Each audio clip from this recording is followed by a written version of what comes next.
Sa mga kapogi. So for today's video mga kapogi, andito tayo sa opening ng ABL, Allianza Basketball League, at nagpe-prepare na sila para sa kanilang opening. Maya lang may kita natin yung mga signing team. So abangan nyo lang mga kapogi.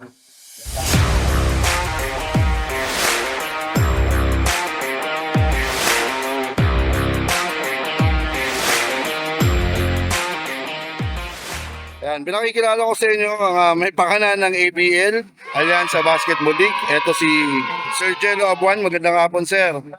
At syempre kasama niya ang kanyang partner, Jeremy. And aka Tiny, mga kapogi. Kilala niya, magaling na player din dito sa Angono yan. So itong dalawa to mga kapogi, mga manlalaro rin sa Angono. Kaya lang, mas gusto nila ngayon magpakilala ng mga bagong magagaling na manlalaro ng Angono. Kaya binuo nila yung ABL. So, Sir Jello, ano ba abangan natin dito? Yung mga malakas na team, yan, kagaya nung mga naglaro sa Intertown.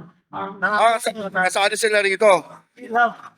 Chill Hub. So, andyan yung mga teams na kasali, mga kapogi. At syempre, ilang team ang maglalaro ngayon? Apat na team. Apat na team. Bracket A, tsaka bracket B. Okay, so punta tayo Sir Tiny. Sir Tiny, pangilang season na ng ABL to? Bale, pangalawa na to. Sana, successful ulit. Okay, so congratulations sa inyo mga idol. Abangan natin mamaya ang laro nyo. At shoutout mo na lahat ng gusto mo shoutout. Kasama Meta Clothing and Apparel. Salamat, Meta Clothing.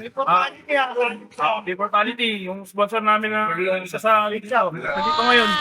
Okay, so may kasama tayong vape shop ngayon. Ano pa pangalan ng vape shop natin? Portal, anong Sandoval pa, gusto namin lang sa Nagtay. So maglalatag kayo ngayon dito.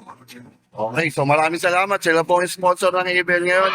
So tayo kasama si Sir Jello. Salamat mga sir. Good luck sa ating ABL second season.